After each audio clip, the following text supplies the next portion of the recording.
جس نے مجھے دو چیزوں کی حفاظت کی ضمانت دے دی میں اس کے جنت میں لے جانے کی ضمانت دیتا ہوں۔ پوچھا وہ کون سی دو چیز؟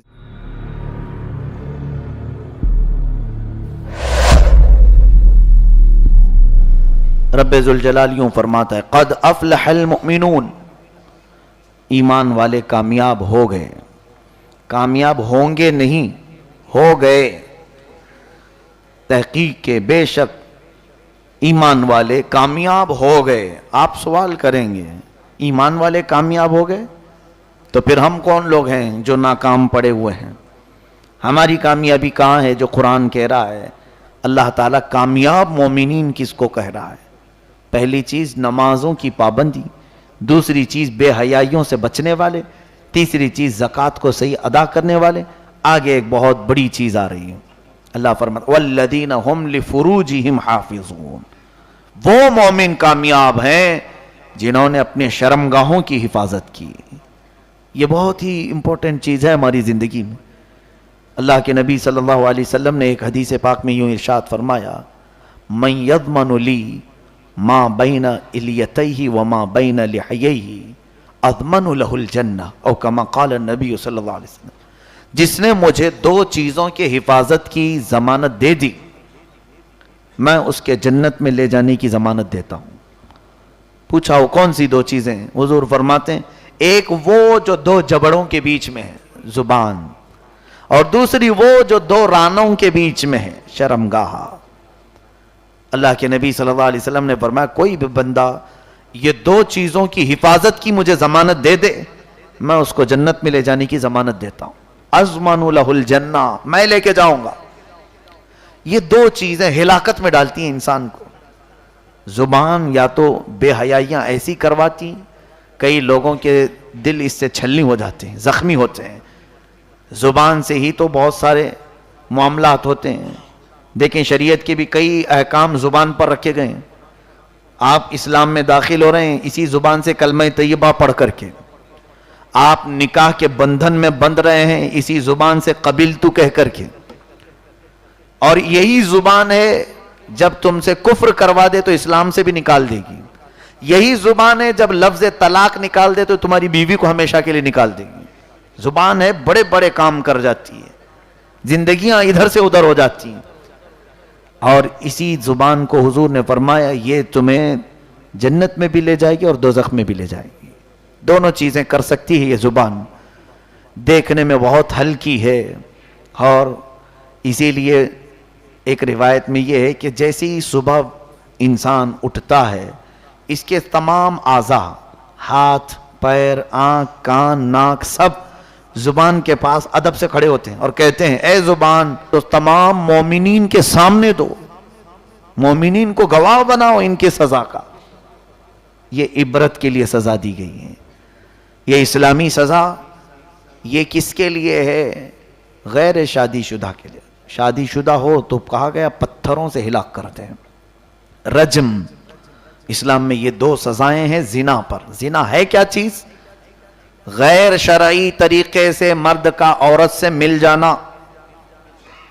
ہر مرد کو اللہ تعالیٰ نے حلال طریقہ عطا فرمایا، نکاح کے ذریعے کسی بھی خاتون کو اپنی عورت بنا لے، بیوی بنا لے، لیکن کسی نے بغیر نکاح کے کسی بھی انجان عورت سے اپنے جسمانی تعلق قائم کیا، اسی کو زنا کہا ہے شریعت میں۔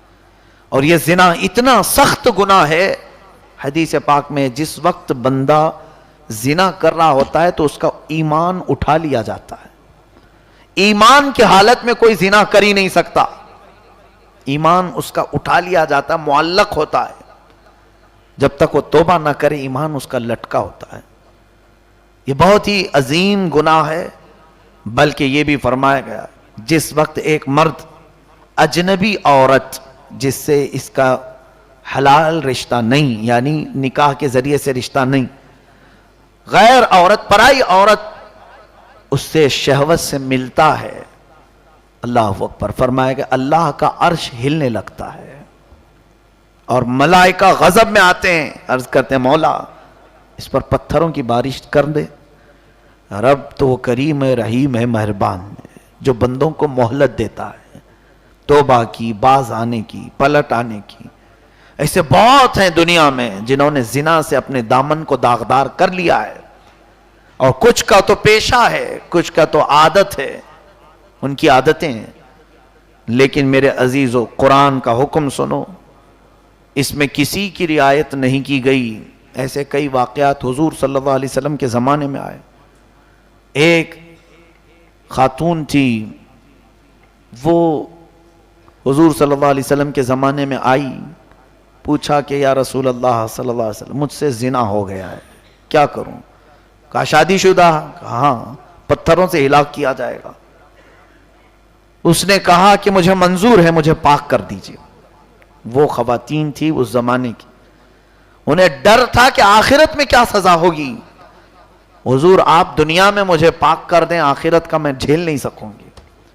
کیونکہ آخرت کے بارے میں حضور صلی اللہ علیہ وسلم نے فرمایا قیامت کے دن کچھ ایسے لوگوں کو لایا جائے گا جو ننگے ہوں گے، بغیر لباس کے ہوں گے، اور کچھ ملائکہ بہت ہی سخت ڈراؤنی شکل کے اپنے ہاتھوں میں لوہے کی سلاخیں گرم تپارے ہوں گے جس سے آگ کے شعلے نکل رہے ہوں گے. وہ لوہے کی سلاخیں تیزی سے لا کر ان کی شرمگاہوں میں ڈالیں گے، جس سے وہ پوری چیخ ایسی ماریں گے کہ اہل محشر ہلنے لگیں گے، سب ڈر جائیں گے. اور پوچھا جائے گا یہ کون لوگ ہیں جن کو اتنی سخت سزا دی جا رہی ہے محشر میں؟ کہا جائے گا یہ وہ لوگ ہیں جو اپنی شرمگاہوں کی حفاظت نہیں کرتے تھے، یہ زنا کرنے والے لوگ ہیں.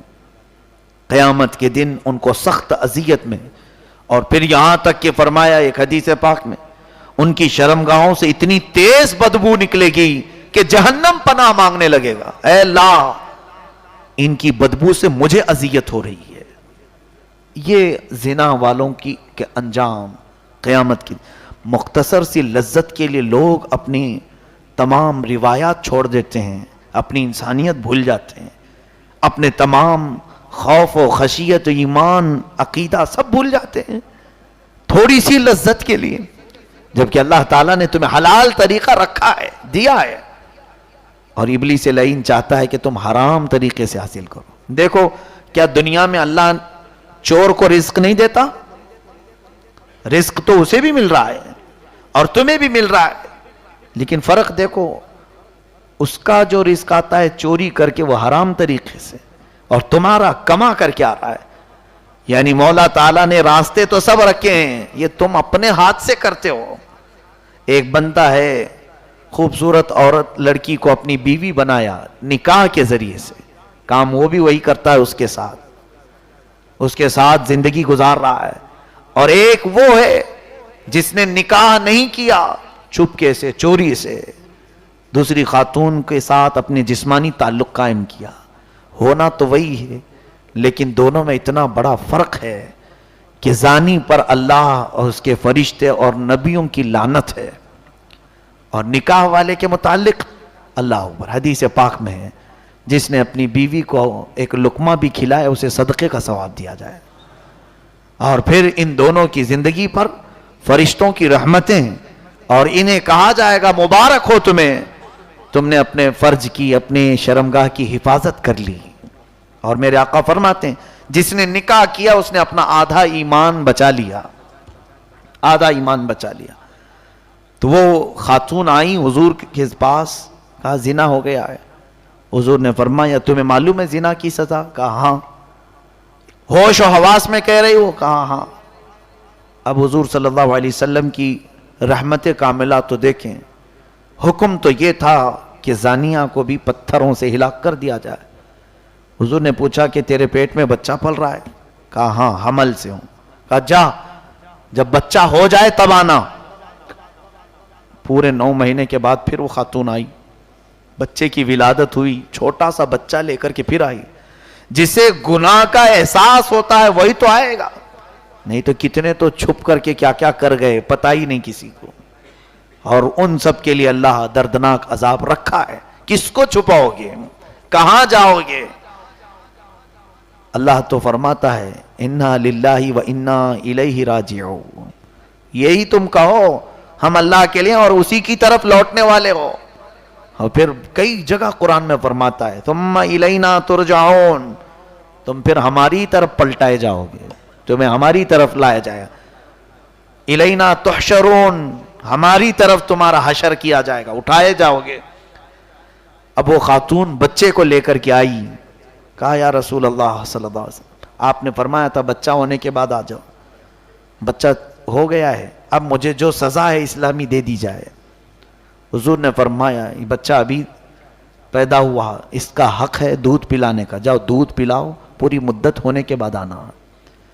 2 سال وہ دودھ پلائی بچے کو، پھر اپنے بچے کو لے کر حضور کے پاس آئی اور کچھ چیزیں سامنے لے کر کے آئیں، پھول اور کچھ کوئلے آگ کے، اور اس بچے کے سامنے رکھے تو بچہ پھول اٹھانے لگا، کہنے لگی یا رسول اللہ صلی اللہ علیہ وسلم، اب میرا بچہ غلط اور صحیح کو پہچاننے کے قابل بھی ہو گیا ہے، دودھ تو چھوڑ ہی چکا ہے، اب یہ میرے بغیر بھی رہ سکتا ہے، لہذا مجھے پاک کر دیا جائے، مجھے اب پاک کر دیا جائے جو مجھ سے گناہ ہوا۔ اس بچے کو دے دیا گیا۔ اب اس خاتون کو حضور نے صحابہ کے حوالے کیا۔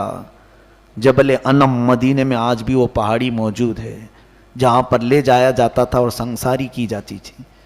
اس خاتون کو اس پہاڑی کے اوپر سے ڈھکیلا گیا اور سارے مسلمانوں نے پتھروں سے رجم کیا، یہاں تک کہ وہ ہلاک ہو گئی، روح پرواز کر گئی، لیکن وہ جاتے جاتے خوشی سے روتے ہوئے گئی، نہیں کوئی قلق نہیں تھا، درد نہیں تھا، کیونکہ معلوم تھا اللہ کے نبی نے مجھے دنیا میں پاک کیا، اب آخرت میں کچھ نہیں ہوگا۔ لیکن ان لوگوں کا کیا جو سارا بوجھ لے کر کے سوئے ہوئے ہیں، اب بھی ہیں، ان کی آنکھوں کے بند ہونے کی دیر ہے کہ فرشتے تیار کھڑے ہیں۔ اللہ نے فرمایا ہے فرشتے تیار کھڑے ہیں، بلکہ جس دن تمہارے روح نکلنے کا ہوتا ہے، دن ہوتا ہے، وقت آتا ہے، عذاب کے فرشتے تو گھر میں پہلے سے داخل ہو جاتے ہیں اٹھا لے جانے کے لیے۔ ابھی اس کی روح ملک الموت قبض کریں گے اور اس کے بعد عذاب کے فرشتے تیار کھڑے رہتے ہیں، ان کو دیکھتا بھی ہے مردہ۔ میرے عزیزو، ان تمام واہیات سے اور خرافات سے اپنے آپ کو بچاؤ، اپنے معاشرے کو بچاؤ۔ زنا ایک ناسور ہے، یہ کینسر ہے، کینسر کی پھوڑی ہو جائے جسم پر پھیلتی ہے، اس کا زہر اتنا پھیلتا ہے، آج تک تو ڈاکٹروں نے علاج نہیں ڈھونڈا، اس کا علاج ملتا نہیں ہے۔ کینسر کے لیے کتنی جگہ پر کیمو تھراپی کی جاتی ہے، یعنی انجیکشن دے کر کے پورے جراثیم مارے جاتے ہیں، اس زخم کو پوری طرح سے ختم کیا جاتا ہے، پھر بھی ہوتا ہے کینسر۔ جیسے کینسر ہوتا ہے، دیکھا ہے نا آپ نے، وہ زندگی بھر نہیں چھوڑتی بیماری۔ زنا پورے معاشرے کے لیے کینسر ہے، یہ پھیل جائے گا معاشرے میں، جہاں کوئی زانی ہو اس کے وائرس آس پاس پھیلتے رہیں گے اور کئی لوگوں کی نیتیں خراب ہوں گی۔ اسی لیے تو سزا کا حکم ہوا نا، ورنہ تو حضور صلی اللہ علیہ وسلم رحمت للعالمین ہے، یہ فرما دیتے زنا ہوا ہے نا، اس کو نکالو، دوسرے شہر بھیج دو، کہیں دوسری جگہ بھیجو، نہیں، اس کے اندر اب وائرس آیا ہوا ہے، وہ جہاں رکے گا آس پاس کے ماحول کو خراب کرے گا، لوگوں میں وہ بیماری پھیلے گی۔ کیا وہ صحابہ جن کو سنگسار کیا گیا انہوں نے توبہ نہیں کی تھی؟ توبہ کیا، اس کے باوجود سزا دی گئی، کیوں؟ اس لیے کہ دوسرے لوگ محفوظ رہیں، دوسروں میں یہ بیماری ٹرانسفر نہ ہونے پائے۔ آج ہمارے حالات جو بگڑے ہوئے ہیں، ہمارے گھروں کی عزتیں سلامت کیوں نہیں؟ اس لیے کہ ہماری دوستیاں، ہمارے تعلقات ایسے زانیوں سے ہیں، ایسے بدکاروں سے ہمارے کھلے تعلقات ہیں، بہت سارے گہرے تعلقات ہیں، ان کے ہاں ہمارا جانا، ان کے ہاں ان کا ہمارے ہاں آنا، ہم ان کو یہ بھی نہیں سمجھتے کہ اس نے گناہ کیا، اس لیے گناہ میں برابر کے شریک مانے جاؤ گے۔ جس وقت اللہ کا عذاب آئے گا اس میں سارے لوگوں پر عذاب آئے گا، اچھوں کو الگ نہیں کیا جائے گا اٹھا کر کے، بلکہ ان کے ساتھ پیسا جائے گا، کیونکہ تمہارا قصور کیا ہے؟ یہ دیکھ کر کے خاموش رہتے تھے، ان کے ساتھ دوستی رکھتے تھے۔